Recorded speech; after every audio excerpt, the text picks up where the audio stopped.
Hello YouTube! Welcome back to my channel, Blended Caramel. I'm coming at you guys with another movie review today.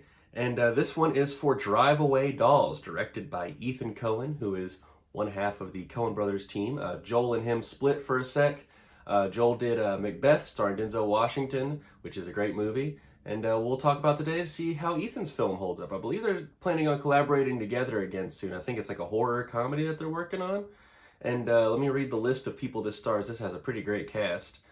So it stars Margaret Qualley, Geraldine, oh no, I'm going to butcher this name, Viswanathan. Oh, that's not that bad. All right. Beanie Feldstein, Joey Slotnick, CJ Wilson, Coleman Domingo, Pedro Pascal, Bill Camp, and Matt Damon. It's written by Ethan Coen and his wife, Trisha Cook. And I believe this script has actually been gestating since the 90s, I think. You know, if anyone knows better than me, please correct me in the comments.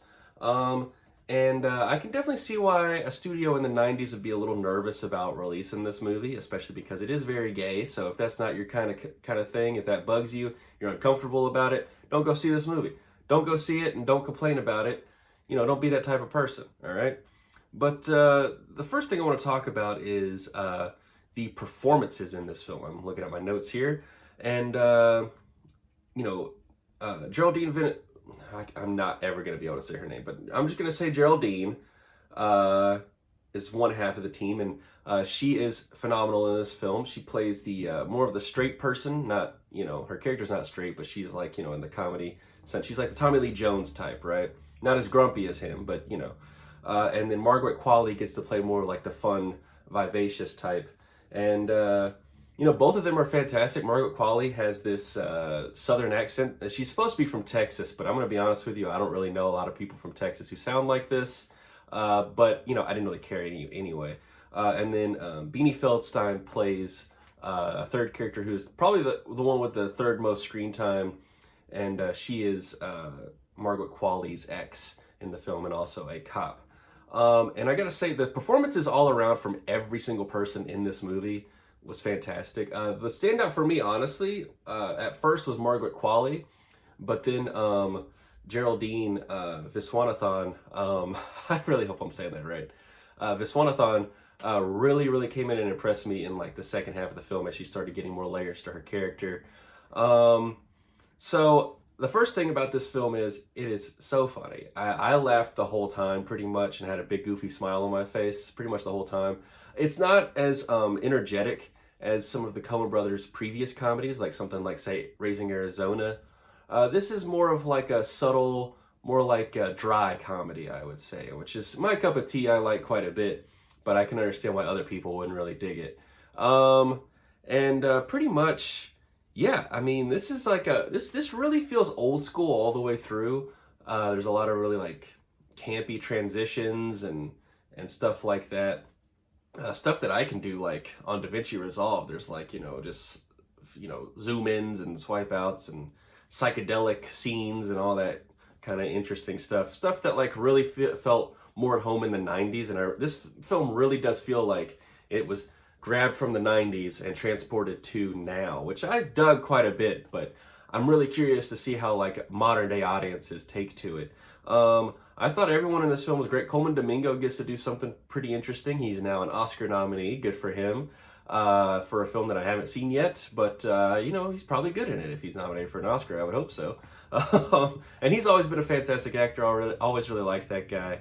The one who really stood out to me, actually, that made me have the biggest laughs in the theater was actually Bill Camp, who plays the rental car guy. He had some of the funniest scenes for me. Just made me really laugh hard at how like dry he was and just monotone. He's almost like Squidward. It's very funny.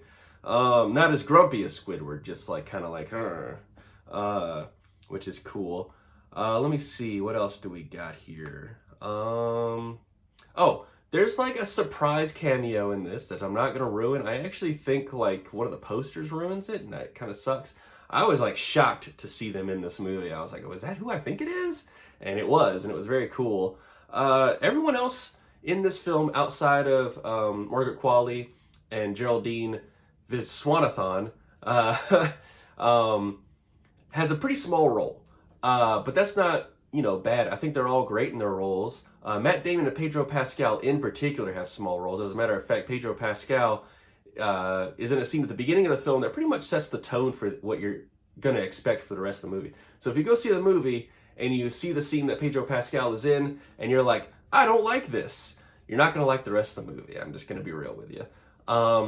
You know, when you watch the trailer for this film, you kind of think you have a sense for the plot and like where it's going. But I will go ahead and tell you guys, there is a pretty funny like plot twist when they reveal what's in the case that they're looking for. And yeah, I mean, I laughed so hard at it. I couldn't believe how like that they were really going there and how ridiculous it was. I couldn't believe it. I was like, you know what? Good for you guys. And it was pretty fantastic overall. Also,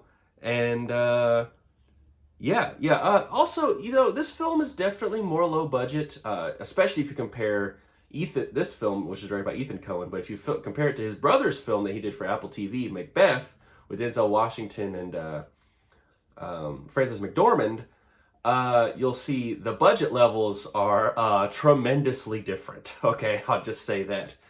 This feels like something that I could go make with my friends, you know, in like a week or two or something like that. I mean, it would take longer than that, obviously, but it has that kind of like vibe to it where it feels like it was like put together by a team of people who were like, all right, we're flying by the seat of our pants. Hopefully we can get this movie made. Where are we going to find this? We need $5. Where are we going to find that from? You know, like that type of vibe with this film is really going on throughout it. And I actually really dug that. And you know what's interesting? I feel like they did the best that they could considering their budget. And I actually really enjoyed the way that this film looks. You know, I know it's not going to be a look for everybody, but I kind of dug it. You know, this is the type of film that I really enjoy seeing in theaters. As a matter of fact, I just posted my quick review for Final Fantasy VII Advent Children, which I had a blast watching in theaters. It was a fantastic film. And then I watched this movie and have a great time. And next week I get to see Dune Part 2. And I'm just really loving the movies. I mean, I was driving home on the way back from this, and I just felt this like inspirational, like creative. I was just very inspired to be creative as I was driving home from this movie, which I feel like is like one of the best compliments you can really give a film. And just like, you know, this is why I love going to the theater to see films. I got my tickets for Dune Part 2 in 70mm IMAX, and I will be reviewing that movie. Maybe I'll review Part 1 before it comes out, but before Part 2 comes out. But this is something I really love about going to the theater and going to the movies is just, if you see a really good movie, especially if you see like one, like I saw Final Fantasy VII Advent Children the day before, so on Wednesday, and then I saw, you know, this on Thursday night, and I gotta say, like, just the buzz, the energy that I felt driving home after seeing this and having two great movies that I got to watch back to back, it's just fantastic, and it just reminds me of like why I love movies so much, and it's just really got me in the mood to do a lot of like really fun, cool stuff. I think I'm going to start doing a lot of more fun, cool stuff, both on this channel and my other gaming channel and my Twitch and all that bullcrap, which I'll have links to in the description below. I don't really like self-promotion. I feel icky when I do it. But yeah, I really dug this film. Like I said, if you want to see this for a particular actor that you see on the poster, the only two who really have a lot of screen time are Margaret Qualley and Geraldine of Viswanathan. I am so sorry. I'm so sorry. Like I said, this is just a really fun, cool romp. It's quick too. It's only an hour and 24 minutes. And I really think this is a film that a lot of people are going to enjoy, especially if you see it in theaters with an audience, or if you decide to pick it up and rent it one day and watch it at movie night with your friends. I think this is definitely the type of film that everyone would enjoy. It's quick, it's breezy, it's light, it's fun, it's super gay. I mean, what's not to like about it? You know, it's a great time at the movies. So anyway, guys, I'm gonna give Ethan Coen's new film, Drive Away Dolls, which they reveal the title of what the original title was at the end of the film. So make sure you stay at least to see that, because I thought that was pretty funny. The way they reveal it, I thought it was cool.